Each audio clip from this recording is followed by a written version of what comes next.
સિનોથસ નામની મેડિસિનનો ઉપયોગ હોમિયોપેથિકમાં વધારે પડતાનો ઉપયોગ, જે બરોળ આપણે સ્પ્લીનમાં જે સોજા હોય કાં તો ઇન્ફેક્શન, એમાં આપણે આ સિનોથસ મધર ટિંચરનો ઉપયોગ કરી શકીએ છીએ. લોઅર પોટેન્સીમાં પણ આનો ઉપયોગ કરી શકીએ છીએ. હવે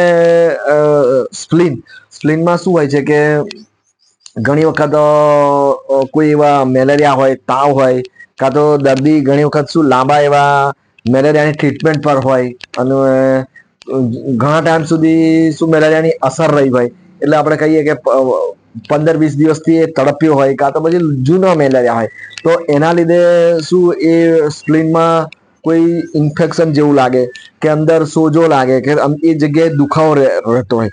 દર્દી આ એક સ્પ્લીન અગત્યનું અંગ છે, એટલે એ અંગમાં તમે પાલ્પેટ કરો તો બી તમને આમ લાગી આવે કે કંઈક સોજો છે.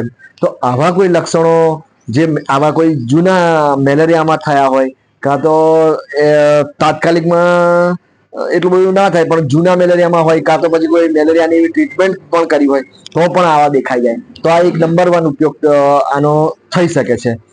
સિનોથસ મેડિસિનનો ઉપયોગ આ કન્ડિશનમાં. પછી બીજું એક બરોળ માટે આપણે કહીએ અને સ્પ્લીનમાં કહીએ તો બીજો એક એવો ઉપયોગ છે કે જેમાં શું હોય છે કે દર્દી એનેમિક કન્ડિશનમાં દેખાય.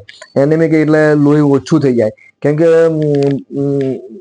અને પેશન્ટમાં શું હોય કે લીવર બી લીવરમાં બી એને અફેક્ટ થઈ હોય અને બરોળ સ્પ્લીનમાં બી કઈ ને કઈ પ્રોબ્લેમ થયો હોય, એટલે કે બે અંગોમાં પ્રોબ્લેમ થયો હોય અને એનેમિક કન્ડિશન હોય તો પણ એટલે આ રીતનું આખું મેચ થવું જોઈએ. લીવર બરોળ અરે લીવર બી થવું જોઈએ, સ્પ્લીન બી થવું જોઈએ અને એનેમિક કન્ડિશન હોવી જોઈએ. એટલે આ બધું જ જો ભેગું થતું હોય અને ગમે તે કારણ થાય, કોઈ કારણ આપણને ખબર નથી, પણ 3 આ રીતનું સેટિંગ થતું હોય તો પછી આનો ઉપયોગ આપણે કરી શકીએ છીએ. એટલે કે સ્પ્લીનમાં કશું બી ઇન્ફેક્શન હોય, કોઈ બી સોજો હોય, કોઈ બી દુખાવો લાગતો હોય, કોઈ બી ગમે તેવી કન્ડિશન દેખાતી હોય તો એક વખત આ મેડિસિનનો વિચાર કરી શકાય છે. તમે અમુક ટાઈમ સુધી કન્ટિન્યુ રાખો, પછી રિઝલ્ટ ના મળે તો આગળ બી બતાવી શકો છો, કાં તો એમની કોઈ ટ્રીટમેન્ટ ચાલતી હોય તો પણ આ મેડિસિનનો ઉપયોગ કરી શકો છો. અને અમુક ટાઈમ પછી રિઝલ્ટ ના મળે તો તમે કાં તો પછી કોઈ કોન્સ્ટિટ્યુશનલ ટ્રીટમેન્ટની જોડે પણ આનો ઉપયોગ કરી શકો છો.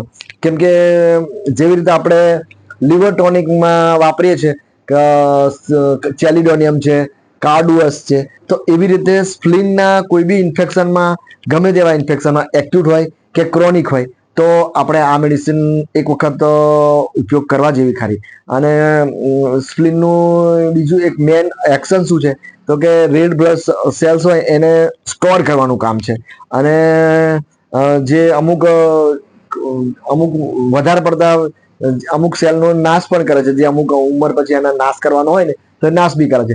એટલે એક બીજો એનો ઉપયોગ છે તો શું કે એનેમિક કન્ડિશન થતી હોય દર્દીમાં અને પેશન્ટમાં બંને ઓર્ગન જે સ્પ્લીન અને બરોળ બંને અફેક્ટેડ હોય તો આ મેડિસિનનો ઉપયોગ થાય છે.